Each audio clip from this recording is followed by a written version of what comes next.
Got you one of these? Guess what? They wear out. This bad boy is a few years old. But we have this. We're gonna get it out, clean it up, and we're gonna cook some bacon and show you how good it is. Hey, right off the bat, there's a few things that I really like about this. Now, this is my old Presto that I have, and this is the new one. And you can see how much nicer this looks than this. And look at these handles. They've got a faux wood look to them. As far as the drain pan, it's actually in the center right here, and it catches underneath here.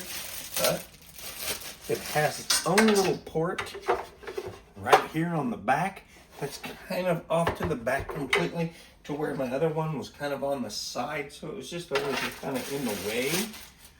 But when you get this all cleaned up, plugged in, we get it plugged into the wall. You can hear it. It sounds like it's warming up really well. You have up to about 400 degrees on the back side, so you can set it whatever you want. And wow. So we're gonna get some bacon out, show you how well it cooks. Okay, so as you can see, we got everything on. Now this is the 12 by 20, so it's 20 inches wide, 12 inches deep. Now this is the granite finish. They do have a couple of other finishes that are in there, so it just kind of depends on what you want.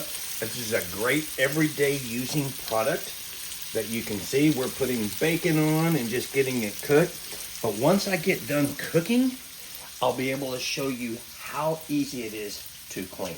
Okay, so this caught grease. So yes, I use a little bit of soap and water to wash this off, but I'm gonna show you something. You can see all the stuff stuck on the side of it and everything. And I am just using a paper towel. And look how everything just comes off with just a paper towel. So cleaning this is such an easy task. And everything is off. I could actually reuse this to cook a lot more things if I wanted to. But see, it's just really nice and easy to maintain. This goes in and just locks in. It's got some really nice locks on it. So if it get bumps or something, like this one would just fall out if you bumped it a little too hard. This one actually locks in, and I like that. So if you are in need of a griddle because you got a bigger family and you want to be able to cook a lot of things at one time, then get you one of these.